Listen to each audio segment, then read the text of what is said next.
Bismillahirrahmanirrahim. Assalamu alaikum students. Hope so you are fine. Today we are going to discuss the numerical problem of chapter number 7.12. इस chapter का last numerical करते हैं. A steel wire of cross sectional area 2 into 10 की power minus 5 meter square. हमारे पास एक steel की wire है जिस एरिया हमारे पास 2 multiplied by 10 की power minus 5 है. उसको जब हमने उसको जब खींचा तो हमारे पास वो क्या हुई 2 मिलीमीटर उसका हमारे पास क्या हुआ इंक्रीज़ हुआ लेंथ में. तो कह रहे हैं आपने फाइंड क्या करना है, उसकी ऊपर फोर्स कितनी लगाई 4000 न्यूटन की. हमारे पास जो ओरिजिनल लेंथ थी वायर की वो क्या थी हमारे पास 2 मीटर थी. कह रहे हैं कि हमारे पास एक वायर थी जिसकी ओरिजिनल लेंथ 2 मीटर की थी. हमारे पास इसके ऊपर मैंने फ़ोर्स लगाई 4000 न्यूटन की. फ़ोर्स लगाने की वजह से ये जो 2 मिलीमीटर की ओरिजिनल लेंथ थी, मैं एक वायर पे फ़ोर्स लगाता हूँ जो स्टील वायर है. फ़ोर्स लगाने की वजह से इसकी लेंथ में चेंज आया है. लेंथ में चेंज कितना आया है 2 मिलीमीटर. तो आपने फाइंड करना है, find the young modulus, Y की वैल्यू फाइंड आउट करनी है.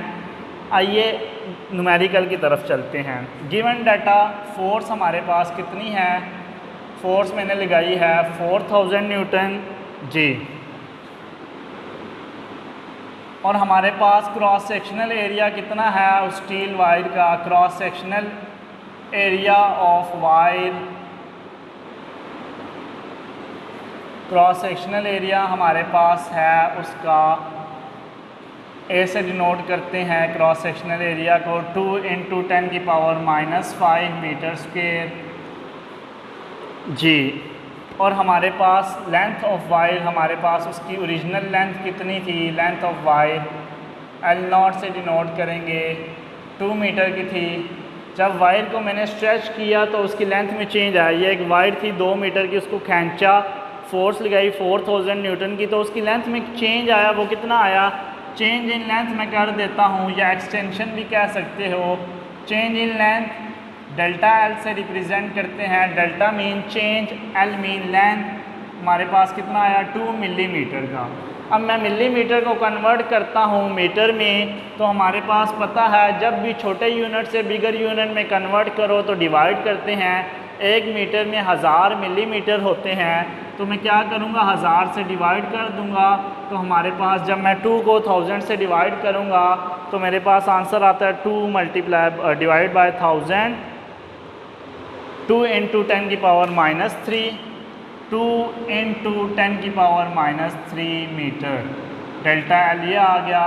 हमने क्या फाइंड आउट करना था, यंग मॉडुलस फाइंड आउट करना है.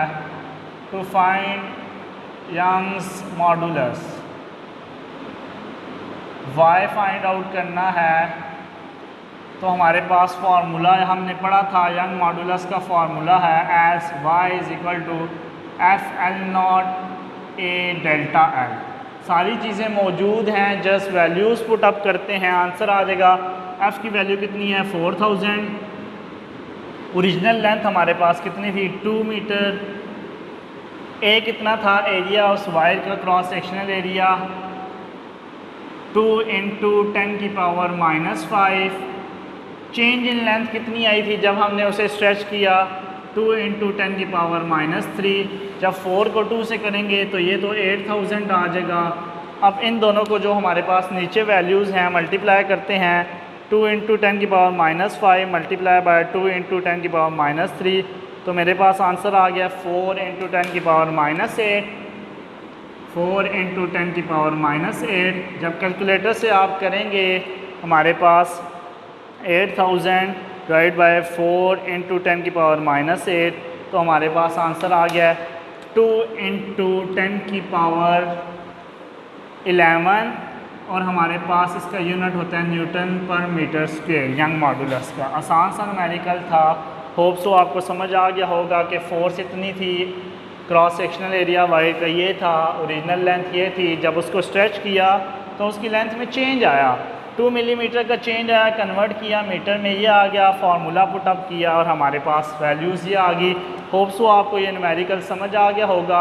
अगर आपको कोई भी डिफ़िकल्टी हुई तो आप कमेंट में मेंशन कर सकते हैं. Thank you so much. अल्लाह हाफिज़.